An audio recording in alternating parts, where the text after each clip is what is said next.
4% मुस्लिम तहफ़्फ़ुज़ात, एक ऐसा कदम जिसने तेलंगाना और आंध्र प्रदेश के 20 लाख से ज़ायद मुसलमानों की ज़िंदगियों में एक इनक़लाब बर्पा किया। शेड्यूल कास्ट, शेड्यूल ट्राइब और बैकवर्ड क्लासेस की तर्ज पर गरीब मुसलमानों को तालीम और रोज़गार के मौक़े पैदा करने का ख्वाब मोहम्मद अली शब्बीर ने 25 साल पहले देखा था। अगस्त 1994 में इस सिमत उन्होंने पहला कदम उठाया, लेकिन इस ख्वाब को हकीकत का रूप देने के लिए उन्हें 10 साल इंतज़ार करना पड़ा। आखिर 2004 में पहले 5% और फिर 4% मुस्लिम तहफ़्फ़ुज़ात पर अमल शुरू हुआ और पिछले 15 सालों से ये सिलसिला लगातार जारी है। मुस्लिम तहफ़्फ़ुज़ात के सफ़र को मोहम्मद अली शब्बीर ने अपनी किताब the quest for Muslim reservation में बयान किया है। 12 जुलाई 2017 को उस वक्त के नायब सदर जमहूरिया जनाब हामिद अंसारी ने इस किताब की रस्मी इजरा अंजाम दी। साबिक़ मरकज़ी वज़रा ग़ुलाम नबी आज़ाद, सलमान खुर्शीद, जयपाल रेड्डी और मध्य प्रदेश के साबिक़ वज़ीर आला दिग्विजय सिंह समेत कई अहम सियासी शख्सियात ने दिल्ली में नायब सदर जमहूरिया की सरकारी रिहाइशगाह पर इस तकरीब में न सिर्फ शिरकत की बल्कि शब्बीर अली की कामयाबी को सराहा। आज बहुत ही खुशी का दिन है क्योंकि ये रिजर्वेशन जिद्दोजहद, ये लड़ाई बहुत पुरानी है।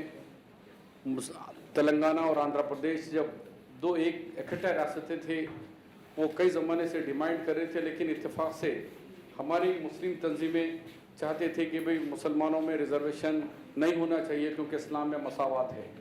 उसके बाद काफ़ी जिद्दोजहद के बाद मुसलमानों ने महसूस किया कि नहीं, हमें भी रिजर्वेशन होना चाहिए।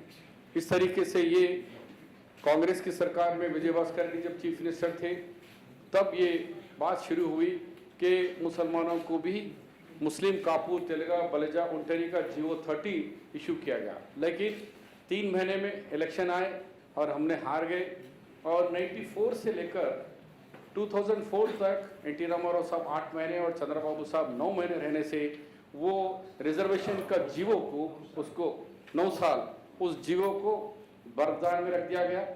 फिर जब 2004 में आली जनाब गुलाम नबी आज़ाद साहब ने आंध्र प्रदेश के इंचार्ज जनरल सेक्रेटरी बने, तो उन्होंने नेल्लूर में ये एक माइनॉरिटी मीटिंग लगाई और उसमें उन्होंने ऐलान किया कि हम मुसलमानों को 5% रिजर्वेशन देंगे क्योंकि यही बहुत पिछड़ा इलाका है। उसके बाद ये खाली वादा नहीं किए, फिर जब हमारा मैनिफेस्टो बना 2004 का, उस मैनिफेस्टो के अंदर हमारे सोनिया गांधी जी के परमिशन से कांग्रेस पार्टी ने उस मैनिफेस्टो में रखकर 5% मुसलमानों को रिजर्वेशन देने की बात कही। उसके बाद सरकार बनी 2004 में और 58 दिन के अंदर कांग्रेस में चीफ मिनिस्टर राजशेखर रेड्डी साहब के और हम सब के एफर्ट से, क्योंकि वादा ने जब गुलाम नबी आज़ाद साहब ने किया था जनरल सेक्रेटरी और मैनिफेस्टो में रखाए थे, 58 दिन में हमने 5% मुस्लिम रिजर्वेशन का ऐलान के एक साथ साथ जीवो दिया और अमल करने से 225 डॉक्टर्स और 4000 इंजीनियर्स और जिस तरीके से MBA MCA 9000 हमारे नौजवानों का फायदा हुआ। लेकिन हाई कोर्ट में चैलेंज हुआ संघ परिवार के लोगों ने। उसके बाद उस पर जस्टिस सुदर्शन रेड्डी ने कॉन्स्टिट्यूशन बेंच 5 जजेस का बैठा और वो जज ने कहा कि भाई तुम मुसलमानों को तो रिजर्वेशन दे सकते हो, लेकिन तुम लोगों ने जो इस तरीके से दिया कि मजहब के बुनियाद पे दिया, मजहब पे नहीं, सोशली बैकवर्ड मुस्लिम को आइडेंटिफाई करके आओ। नंबर 2, सुप्रीम कोर्ट का एक जजमेंट है इंदिरा साहनी का कि 50% से आगे नहीं बढ़ना है। तुम्हारे पास स्टेट में 46 है, तुमने 5 देने से 51% हो गया, 1% तुम सुप्रीम कोर्ट के डायरेक्शन के अगेंस्ट में जा रहे हैं। और नंबर 2 तरीके से तुम्हारे को कलअदम कर रहा हूँ। तीसरा ये है कि विदाउट BC कमीशन की ये रिपोर्ट नहीं हो सकती, BC कमीशन की रिपोर्ट के साथ आप लोग आइए।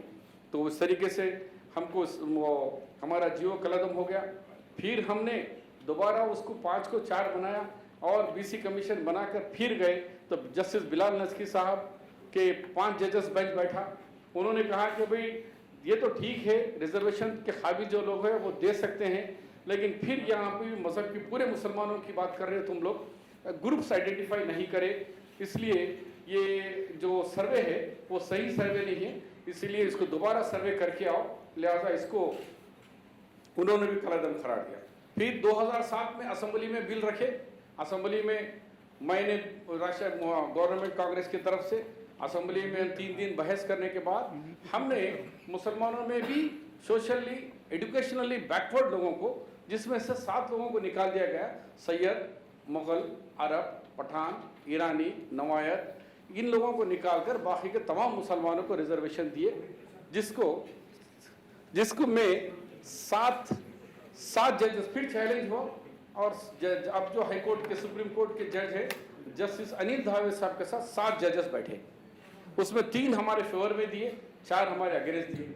फिर सुप्रीम कोर्ट में आया, सुप्रीम कोर्ट में 2010 में justice Balakrishna, chief justice of India की उन लोगों के अंतक सब लोगों के जितने लोगों ने मदद किए, आज उन सबको भी मैं उनको सलाम करता हूं, उनका शुक्रिया अदा करता हूं कि 3 जजेस के बेंच ने कहा कि जो आंध्र प्रदेश ने चल रहा है और जो जजमेंट के अगेंस्ट में स्टे देते हुए इसको जारी रहने का काम दी। इसकी वजह से एक्सेलेंसी आज दोनों स्टेट के अंदर 12 लाख तलबा, उसमें डॉक्टर्स, इंजीनियर्स, MBA, MCA के हमने फीस रिइंबर्समेंट का भी इंतजाम किए कि 700 रुपये में डॉक्टर्स बनाए। आज 5 मेडिकल कॉलेजेस भी दिए, उसमें गुलाम नबी आज़ाद साहब ये हैं कि फर्स्ट वुमेन मेडिकल कॉलेज भी आंध्र प्रदेश में दिया गया, जो सिर्फ लड़कियों के लिए, जो मेडिकल कॉलेज जो हिंदुस्तान की तारीख में नहीं है। तो इस तरीके से तालीम की एक बड़ी एक रोशनी आ गई। इसमें एक ही मिसाल देते हुए मेरी तकरीर को ख़त्म करता हूँ कि जब ये 7 साल पहले जब भी मक्का मस्जिद के अंदर जुमा होता था तो हमेशा पत्थरबाजी होती थी, कई दफ़ा होता था, लेकिन 7-8 साल में कोई पत्थर नहीं उठा रहा। वो कह रहे हैं कि हमें पत्थर नहीं चाहिए, कलम चाहिए, हमें एजुकेशन चाहिए, हमें तालीम चाहिए। कुछ मुझे एक यहाँ के बड़े पत्रकार ने फोन करके कहा कि भाई हम लोग डर रहे थे कि तुम्हारा हैदराबाद कहीं IS का अड्डा ना बन जाए, लेकिन अफसोस हमें खुशी है कि एक भी केस अभी तक एडमिट नहीं हुआ है। इसकी वजह यह है कि कांग्रेस पार्टी का जो तालीमी निज़ाम ने तुम लोगों ने जो बढ़ाया है और जो हर एक एजुकेशन दी, इसकी वजह से आज कोई गलत काम में जाने के लिए तैयार नहीं, पत्थर उठाने के लिए तैयार नहीं है, क्रिमिनल बनने के तैयार नहीं। वो चाहता है कि मुझे इल्म दो, क्योंकि कुरान में भी है अक़रा बिस्मिक का रब्बुल अज़ीम। उसी पे कांग्रेस पार्टी ने तेलंगाना आंध्र प्रदेश में चलते हुए आज ये हासिल की, उसके लिए मैं मशकूर ममनून हूँ। दोनों आज हम फिर कई ज़माने के बाद आफ्टर तेलंगाना आंध्र प्रदेश बिछड़ने के बाद आज आपके सदारत में आपके घर में दोनों तेलंगाना और आंध्र प्रदेश के दोनों कायदीन पहली दफ़ा 3 साल में एक जगह जमा हुए हैं कि इसी के लिए कि ये जो रिजर्वेशन है दोनों रियासतों में चल रहा है और दोनों रियासत सक्सेसफुल चल रहा है। कुछ लोग 12% कह रहे हैं। उसके अंदर जब सुप्रीम कोर्ट के अंदर कॉन्स्टिट्यूशन बेंच बैठा तो हमारी तरफ से सलमान भाई को हमने रिक्वेस्ट किया था। सलमान खुर्शीद भाई ने कहा कि भाई मैं हाजिर हूँ। फिर हमने कहा फीस, तो बोले नहीं फीस दे लूँगा। लिहाजा बगैर फीस के सलमान खुर्शीद साहब सुप्रीम कोर्ट में हमारे तेलंगाना की तरफ से वो वकालत भी कर रहे। इसके लिए मैं गुलाम नबी आज़ाद साहब का, पहले जो मरहूम मर गए विजय भास्कर रेड्डी साहब का, राजशेखर रेड्डी साहब का, साथ में सलमान भाई का, अहमद भाई का भी यहाँ नहीं रहने के बावजूद भी अहमद पटेल साहब ने भी, उन्होंने भी जिस अंदाज में यहाँ दिल्ली में कहना था वकला की मीटिंग लेकर अटॉर्नी जनरल साहब से बात कर उन्होंने भी काफ़ी मदद की। इसीलिए मैं आज एक का नाम किसी का भूल गया तो माफ़ी चाहता हूँ। तमाम कायदीन का और तमाम तंजीमों का और तमाम वकला का जो इस रिजर्वेशन के अंदर दिलाने के लिए और बैटल ऑफ रिजर्वेशन में जो जिद्दोजहद के लिए जो मदद करे, मैं आप तमाम लोगों को शुक्रिया अदा करता हूँ। दोस्तों, जो कुछ कहना था मुझे बड़ी हद तक बहुत वजाहत के साथ कहा जा चुका है, इसलिए मेरा काम कदरे आसान हो गया। बात बहुत आसान है, बहुत छोटी सी है। सवाल सिर्फ ये है कि क्या मुल्क का हर फर्द इस मुल्क का शहरी है कि नहीं, नागरिक है कि नहीं। और दूसरी बात यह है कि क्या इस मुल्क में दस्तूर है कि नहीं। तीसरी बात यह है कि दस्तूर में मसावात का, इक्वालिटी का जिक्र है कि नहीं। अगर ये तीन चीजें हैं और चौथी चीज साथ साथ ये कि जस्टिस भी होगा, अदल भी होगा और भाईचारे को फरोग दिया जाएगा, तो अगर ये सब चीजें हैं तो फिर शहरी नागरिक जो है उसका सिर्फ हक का सवाल नहीं है। सवाल इसका है कि उसकी ये ड्यूटी है। नागरिकता सिर्फ हक नहीं है, नागरिकता के साथ कुछ जिम्मेदारी भी होती है। और जिम्मेदारी ये है कि जो मेरा हक है वो मुझको अगर नहीं मिलता है तो हक की तलाश में निकलिए, जद्दोजहद कीजिए और उसको हासिल कीजिए। तो इस किताब का जो मजमून है, और शबीर अली साहब ने इतनी वजाहत के साथ इस पे लिखा है और कहा है, वो चीज आज के हिंदुस्तान में इस सवाल को डिस्कस करना कि साहब ये मिलना चाहिए या नहीं मिलना चाहिए, बेमानी है। सवाल यह है कि मिलना चाहिए, हक है। और जैसा कि आंध्रा में हुआ, तेलंगाना में हुआ, कर्नाटक में हुआ, केरल में हुआ, किस तरीके से वो हक मिलना चाहिए, जरूरत यह है कि उस पे तबसरा हो। कमेटियां बनी हैं, मंसूबे बने हैं, सरकार ने फैसले किए हैं, दिल्ली से डायरेक्टिव गए हैं, मगर जो अपने मुल्क का ढांचा है, जो फैसला आप चाहिए दिल्ली में कर लीजिए, मुअज़्ज़ज़ वजीर साहबान यहाँ बैठे हुए हैं, सबको इल्म है, मगर अमल करने के लिए, किसी भी पॉलिसी पे अमल करने के लिए रियासतों को, स्टेट्स को इस पे काम करना शुरू होगा। कुछ स्टेट्स ने काम किया और उन्होंने रास्ता तलाश कर लिया, बेहतरीन मिसाल है इस किताब में जो लिखी हुई है। कुछ स्टेट्स हैं जो लफ्फाजी में घुमाते रहते हैं। लफ्ज रिजर्वेशन बहुत मायूब लफ्ज है, बुरा लफ्ज नहीं है, मगर वो अब मौजूदा हिंदुस्तान में बुरा लफ्ज हो गया। सवाल रिजर्वेशन का नहीं है, सवाल ये हक क्या है। अगर हमारी पॉलिसी है कि सबका साथ सबका विकास, तो उससे एक चीज वाज़ेह हो जाती है कि जब तक सब एक लाइन में नहीं खड़े होंगे, सब आगे नहीं बढ़ सकते हैं, 2 कदम नहीं उठा सकते। अगर आप मुझसे 2 मील आगे खड़े हैं तो हमारी आपकी रेस हो ही नहीं सकती, कभी नहीं होगी। तो फर्ज जो है समाज का और हुकूमतों का कि आप सबको एक लाइन में, एक सतह पे खड़ा कीजिए और उसके बाद सबका विकास साथ कीजिए। इसमें कोई ऐसे कोई बड़ा मुअम्मा नहीं है, बहुत आसान चीज है। मगर इसको समझने के लिए या ना समझने के लिए इसके पीछे जो सियासत है वो सब आप हजरात मुझसे बेहतर जानते हैं। तो मुझे पूरी उम्मीद है कि इस किताब के जरिए ये बात फैलेगी। जनूबी हिंदुस्तान में कहना नहीं चाहिए, यहाँ शुमाल के लोग बैठे हुए हैं, सलमान साहब भी बैठे हुए हैं, मगर इन कुछ चीजों में रियलाइजेशन जरा जल्दी होता है।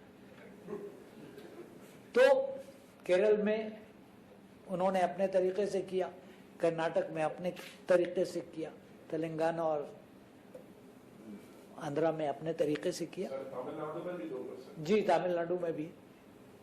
सवाल परसेंटेज का नहीं है, परसेंटेज जो है उसका हिसाब तो लगाया जा सकता है, उसमें कोई बात नहीं। एक बहुत मैं पुरानी बात आपको बता रहा हूँ। मेरे एक अजीज दोस्त थे जिन्होंने 1955 या 56 में London school of oriental studies से पीएचडी किया, और एक बहुत मशहूर प्रोफेसर थे जो उनके उस्ताद थे। पीएचडी का उन्वान क्या था? Caste system amongst Muslims of Uttar Pradesh, उस जमाने की बात। तो जब वो हिंदुस्तान वापस आए और उन्होंने अपने पीएचडी को किताब की सूरत में तब्दील किया, तो उनके ऊपर इतनी गालियां पड़ी। वो इत्तेफाक से फरंगी महल के खानदान से थे कि किस खानदान का फर्द कैसी बात कर रहा है। वो बेचारे घबरा के हिंदुस्तान छोड़ के चले गए और जिंदगी भर बाहर रहे। मगर वो उस जमाने की बात है कि मुसलमानों में मसावत है, इसलिए पसमानदगी नहीं है। मसावत अपनी जगह पे, पसमानदगी एक हकीकत है। तो अगर पसमानदा तबके के लोग हैं, जो भी उनका धर्म हो, जो भी मजहब हो, तो समाज का फर्ज जो होता है वो ये है कि उनको सपोर्ट करे, उनको एक लाइन में खड़ा करे ताकि सब साथ चल सके। यही फर्ज है, ये कानूनी फर्ज है, दस्तूरी फर्ज है। और मुझे पूरी उम्मीद है कि आइंदा वक्त में बावजूद मुश्किलात के इस रास्ते पर कानूनी तरीके से लोग काम करेंगे और अपना हक हासिल करेंगे। मैं शबीर साहब को मुबारकबाद देता हूं कि उन्होंने ये काम करके एक रास्ता देखा। मैं रिजर्वेशन के बारे में ज़्यादा बात नहीं करूंगा, क्योंकि शबीर अली साहब ने बहुत ही तफसील के साथ और उसके बाद जयपाल रेड्डी जी ने फरमाया। मैं राजशेखर रेड्डी जी को आज उनको श्रद्धांजलि अर्पित करता हूं। अल्लाह उन्हें जगह दे स्वर्ग में, क्योंकि उन्होंने, हम दोनों ने मिलकर ये, जब मैं जनरल सेक्रेटरी इंचार्ज था, ये बनाया था। ये दो चीज़ें अनाउंस उस वक्त करी थी, एक ये और MLCs के लिए MLC ख़त्म हुआ था कि MLC को हम दोबारा रिवाइव करेंगे। तो दोनों वादे हमारे पूरे हो गए। लेकिन उर्दू में जो मुस्लिम तहफ़्फ़ुज़ात की जदोजहद, मैं थोड़ा उससे हटकर, और मैं जयपाल रेड्डी साहब से इत्तेफाक करता हूँ, ये जगह मौजू नहीं है कि जहाँ हम खुल के बात करें। लेकिन आज का मुल्क में मांग जो है वो रिजर्वेशन की नहीं। रिजर्वेशन की मांग मुसलमानों की उस वक़्त थी जब वो अपने आप को महफूज समझते थे जान और माल से। जो हालात बने हैं वहाँ आज प्रायोरिटी रिजर्वेशन की नहीं है, अपनी जान और माल की तहफ़्फ़ुज़ की रिजर्वेशन की ज़रूरत है कि वो रिजर्व हो। बहुत अरसे तक प्रायोरिटी रही पूरे हिंदुस्तान की रिजर्वेशन के लिए, नौकरी, इंजीनियरिंग, डॉक्टर, सब। लेकिन जो हालात हैं वहाँ रिजर्वेशन की मैं मांग किसी को नहीं देखते कह रहा, अपने तहफ़्फ़ुज़ की बात करता है। मैं उसे खुल के नहीं बता सकता। इंशाल्लाह पार्लियामेंट में शायद बहस होगी, वहाँ बताऊंगा। इसलिए मैं इसमें मेजॉरिटी कम्युनिटी को काम बहुत करना। मैं बहुत मुबारकबाद देता हूँ जयपाल रेड्डी साहब को, बहुत अरसे से मैं जानता हूँ। इन्होंने इसमें बहुत काम किया, पार्लियामेंट के अंदर, कैबिनेट के अंदर, कैबिनेट से बाहर। और मैं उनसे आज यही बता रहा था, सलमान साहब और मैं दोनों उनसे, कि भाई आज आप कुछ थोड़ा ठंडे नजर आ रहे हैं, वो आप अपने पूरे जलाल में नहीं हैं जिस तरह से आप हमेशा रहा करते थे, उसमें जरूरत है। और ऐसे वक्त में मेजॉरिटी कम्युनिटी का रोल, हमेशा मेजॉरिटी सेकुलर है इस देश में। ये हिंदुस्तान अगर जिंदा है तो इसमें मेजॉरिटी कम्युनिटी, ओवरवेलमिंग मेजॉरिटी जो है वो सेकुलर है, हमारे हिंदू भाई। उसका हमें फख्र है और उसका नमूना जब जब भी वक्त आया है उसमें हिंदू हमारे मेजॉरिटी कम्युनिटी में वो they have reason to the occasion, वो खड़े हुए। लेकिन घर में बैठना एक्सप्रेस करना एक अलग बात है, उसका जब तक एग्जीबिशन ना हो पब्लिकली तो you won't be able to instil confidence among the minority community. इस वक्त कॉन्फिडेंस क्रिएट करने की बहुत जरूरत है। तो मुझे पूरी तवक्का है कि आंध्र प्रदेश के हमारे जो भाई लीडर सब ये गंगा जमनी तहजीब में पले हैं बहुत अरसे से, और अभी भी गंगा जमनी तहजीब उर्दू तेलुगु हिंदी ये मिक्स बराबर घर में और बाहर और दफ्तरों और ऑफिस में और बिजनेस तजारत इलाकों में चलता है। उस गंगा जमनी तहजीब को आज जिंदा रखा है। तो ये जो उर्दू तर्जमा है इसका, उसकी आज ज़्यादा ज़रूरत है। मुस्लिम तहफ़्फ़ुज़ात की जदोजहद, रिजर्वेशन के लिए मुबारकबाद। जैसे मैंने शुरू में ही कहा राजशेखर रेड्डी जी को और आप सब लोगों को, और ख़ास तौर से मोहम्मद अली शबीर साहब को, क्योंकि वादे हम बहुत करते हैं, मैनिफेस्टो हम बहुत करते हैं, दिल्ली में बनाते हैं, हिंदुस्तान में, उसका फॉलो अप सबसे बड़ा जरूरी है। देश में हमारे मुस्लिम भाइयों के हालात जानने के लिए जस्टिस सज्जर साहब की सदारत में एक कमेटी बनी थी और उसमें ये साफ बात आई थी कि कुछ हलकों में मुसलमानों की हालत अनुसूचित जाति और जनजाति के लोगों से भी बदतर है। और उसी के तहत यूपीए सरकार ने माइनॉरिटी डिपार्टमेंट तैयार बनाया यहाँ पर। जैसा कि शबीर भाई ने बताया कि वही लोग जो पत्थर फेंका करते थे उनके हाथ में कलम देने से क्या फर्क पड़ा। यही प्रयास यूपीए सरकार में डॉक्टर मनमोहन सिंह जी, आदरणीय सोनिया जी के सदारत में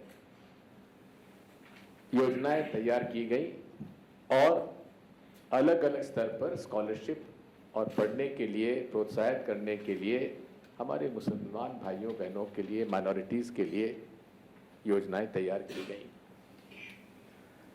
आरक्षण मंडल आयोग जब गठन हुआ उसमें ही पिछड़ा वर्ग जो मुस्लिम थे उनको आरक्षण का प्रावधान था। और यदि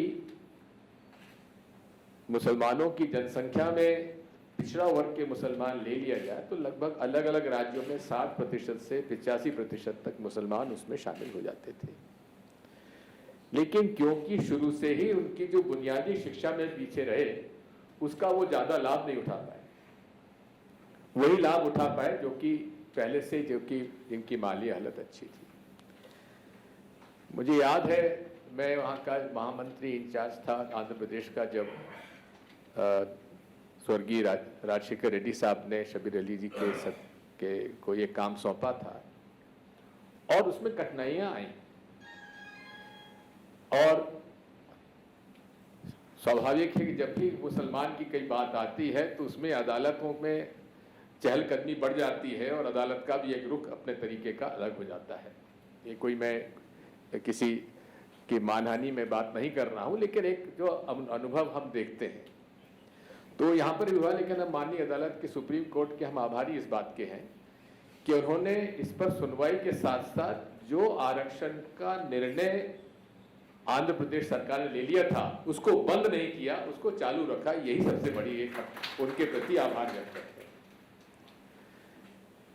उसी आधार पर जैसे सज्जर कमेटी ने अपनी रिपोर्ट दी थी, रंगनाथन कमीशन ने भी रिपोर्ट दी थी, सलमान साहब हमारे माइनॉरिटी अफेयर्स मिनिस्टर थे, काफी चर्चा हुई थी कि बैकवर्ड क्लासेस में भी सब कैटेगराइजेशन में मुसलमानों को रिजर्वेशन मिलना चाहिए और रीजनेबल बात थी, मिलना चाहिए, क्योंकि जो ओबीसी के अंदर भी केवल 1.5-2% ही मुसलमान उसमें उनको आरक्षण का लाभ हो रहा था।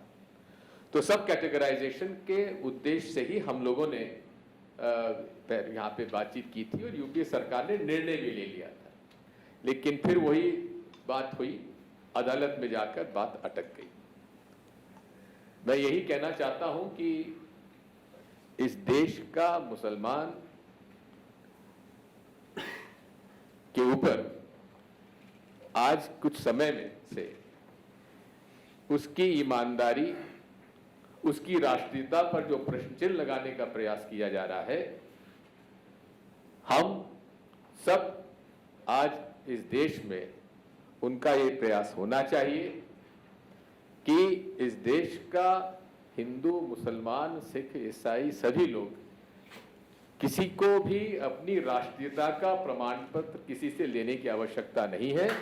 हम सब इस देश के प्रति वफादार हैं और अभी अमरनाथ के हादसे में वही सलीम ड्राइवर था जिसने बस के यात्रियों को बचाकर गोलियां खाते हुए भी उसने बाहर निकाल दिया। यही और वो अमरनाथ यात्रा जिसको बूटा मलिक ने, जो कि मुस्लिम गुजर था, उसने ही अमरनाथ के शिवलिंग को जाके देखा था और आज तक उसके परिवार को उसकी चढ़ोतरी का हिस्सा मिलता है। ये हिंदू मुस्लिम एकता का प्रमाण इस देश का है जो हमें आज सुनने को नहीं मिलता। मैं शबीर भाई को बहुत बधाई देता हूं, हजारों बच्चों का भविष्य उन्होंने सुधार दिया। आज महरूम हमारे लेट राजशेखर रेड्डी साहब को भी मैं बधाई देता हूं। उनका ये पॉलिटिकल कमिटमेंट था जिसकी वजह से ये लागू हुआ। कर्नाटक और केरला में तो पहले से मिल भी रहा था, तो इसलिए मैं समझता हूं कि उन्होंने जो आज ये किताब लिखी है, वाकई में ये हिंदी में भी इसका अनुवाद होना चाहिए ताकि दूसरे लोगों को भी इसका पूरा लाभ मिले। I must compliment Shabir Ali for having done a very commendable thing. I think it should be translated properly into English and in Hindi. It documents a story of a saga, of a silent, successful struggle for justice to the poor. To the poor, in this case, among Muslims. Poor are poor, they have no religion. Whether it be in India or abroad. In India, it's all the more the case because society in the Indian subcontinent is built on the foundation of caste. I'm not expressing the view of the Congress party. I've been a student of public affairs in my own way. Therefore, I muster up my own authority to say this. Our society is built on the foundation of caste. And this foundation is so strong. It has not spared Christianity, Sikhism, or Islam.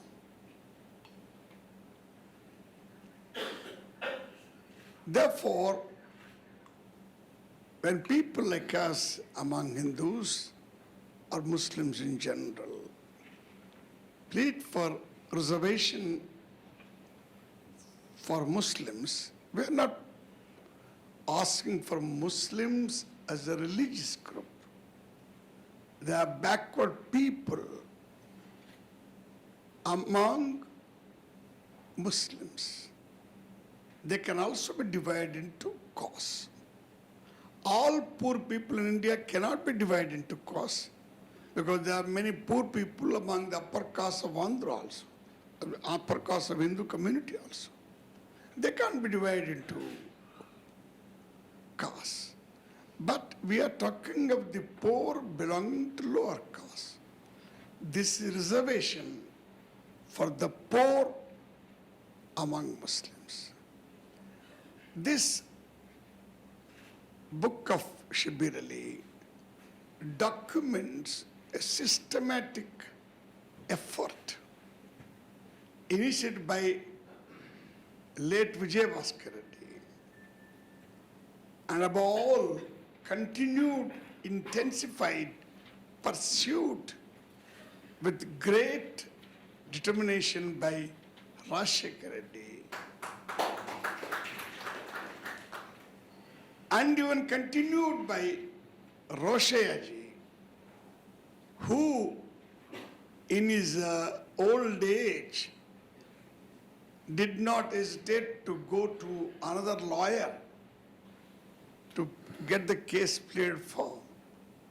I was moved when I heard, when I saw the story in this document. Roshaya ji went to Parashuran ji to persuade him to appear in this case. So the Congress party in Andhra Pradesh, Congress party now in Andhra and Telangana stand for justice for in either regions. I don't say we are now in the office of the Vice President.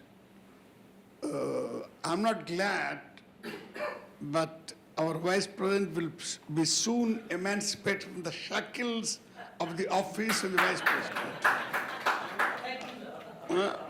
I'm waiting for your impending freedom, sir, so that we can also revel in that.